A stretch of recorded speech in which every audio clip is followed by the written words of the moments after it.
Kriis. Lähis-Idas on keemas. Ameerika Ühendriikide ja Iraani vahelise relvarahu tähtaja lõpp on lähenemas. Sellel 2026. aasta 21. aprillil muutus olukord veelgi pingelisemaks. 3. Ameerika Ühendriikide lennukikandja läheneb piirkonnale. Donald Trump tõstis häält ja andis selgelt mõista, et ta ei soovi Iraaniga vaherahu pikendada. Praegu on kaalul 2 nädala pikkuse relvarahu lõpp, mis aegub sel kolmapäeval, 22. aprillil. Just sel hetkel, kui Washington püüab maksimaalse surve all kokkulepet saavutada ja Teheran püüab vastu pidada ilma taganemist tunnistamata. Merele on toimunud tõeline jõudemonstratsioon. USS Gerald R. Ford tegutseb juba Ameerika Ühendriikide sõjaväe juhtimisalas selles piirkonnas, Punases meres. USS Abraham Lincoln tegutseb Lähis-Idas juba jaanuarist alates. Ja USS George H.W. Bush, keda peetakse 3. löögigrupiks, liigub Aafrika lõunatipu kaudu Lähis-Ida suunas. See näitab, kuidas Ameerika Ühendriigid karmistavad survet mitmel tasandil. Suurendatud mereväe kohalolek, kättesaadav õhuvägi ja üha otsesem sõnum Teheranile. Nõustuda rääkima sisemistel tingimustel või seista silmitsi uue rünnakuga. Kuidas seda survet rakendatakse? See ei ole ainult sõnakõlks.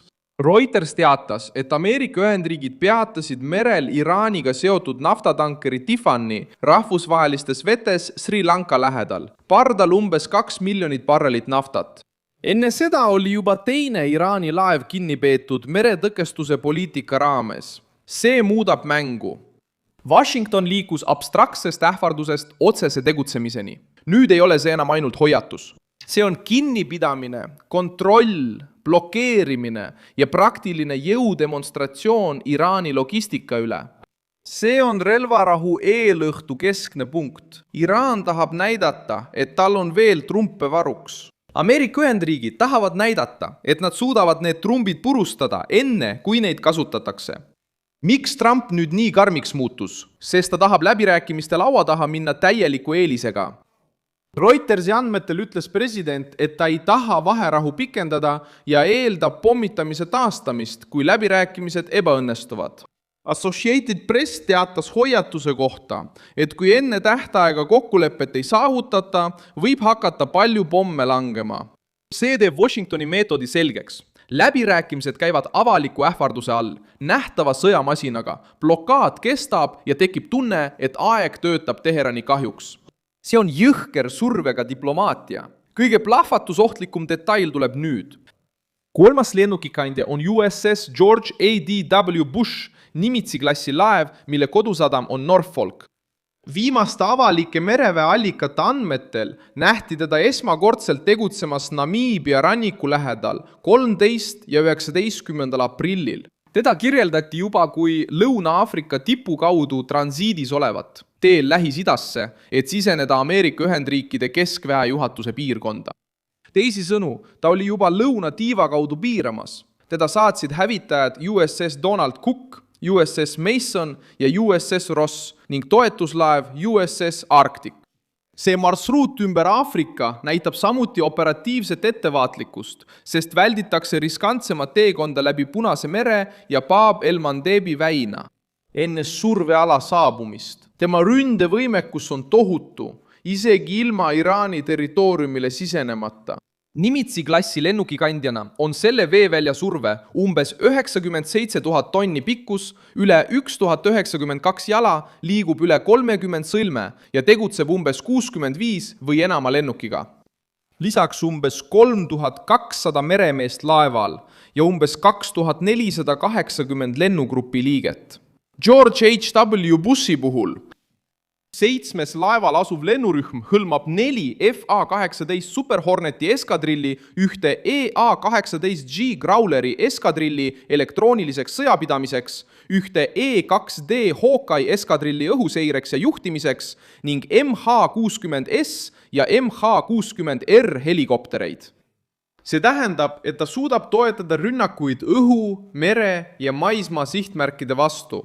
avada koridore teistele jõududele, pimestada radareid ja sidet elektroonilise sõjapidamisega, teostada tundide pikkust seiret ning saata järjestikku õhku lennukeid ilma vajaduseta kasutada välisriigi baase.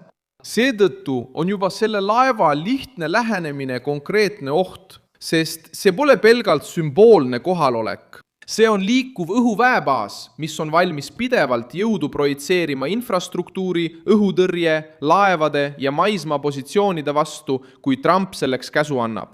Praktiliselt, mida Ameerika Ühendriigid tahavad? Nad tahavad kokkulepet, mis piiraks Iraani võimalusi uraani rikastamiseks, liitlaste relvastamiseks ja Hormuzi väina geopoliitilise hoovana kasutamiseks. Millal nad tahavad selle lahendatud saada? Praegu, enne kui vaherahu lõpeb. Kus nad tahavad selle lahenduse peale suruda? Islamabadi laua taga, kuid iga läbirääkimisfraasi kohal ripub sõjaline surve. Iraani poolel on retoorika endiselt karm, kuid õhkkond tundub hapram. Reuters juba hoiatab. Märtsis näitasid nad, et Iraani juhtkonnas on selged lõhenemise märgid. Siil on lõhed kõvajoone pooldajate ja pragmaatilisemate ringkondade vahel. Eriti pärast keskvalitsuse autoriteedi nõrgenemist ja revolutsioonilise kaardiväe mõju suurenemist strateegiliste otsuste tegemisel. See aitab mõista, miks Teherani sõnumid on nii segased. Üks sektor räägib läbirääkimistest, teine räägib vastupanust, kolmas ähvardab karmima vastusega, neljas püüab aega võita. See segadus nõrgestab režiimi just siis, kui tal on kõige rohkem vaja tugevana paista. Siin tulebki mängu kaval nipp. Trump näeb vastast, kes on haavatud, lõhestatud ja kellel pole piisavalt jõudu pikaks sõjaks. Arvestus oleks suruda Iraan viimse piirini, et sundida järeleandmisi enne, kui režiim suudab oma kaitse ümber korraldada. Reuters ise näitas, et Iraani valitsus polnud veel isegi lõplikku otsust teinud, kas uuel kõneluste voorul osaleda, kuigi Pakistan väidab, et on saanud positiivse signaali. See näitab tõelist kõhklust ja kõhklus selles etapis on nõrkuse märk. Lõppkokkuvõttes tahab Trump selle etapi lõpetada nii, et Iraan taganeb, mitte lihtsalt ei räägi. Ja sõnum on karm. Aeg hakkab otsa saama, piiramine on tugevnenud. Ja järgmine otsus võib määrata, kas vaherahu lõpeb sunnitud kokkuleppega või algab Iraani vastu uus laastav rünnak.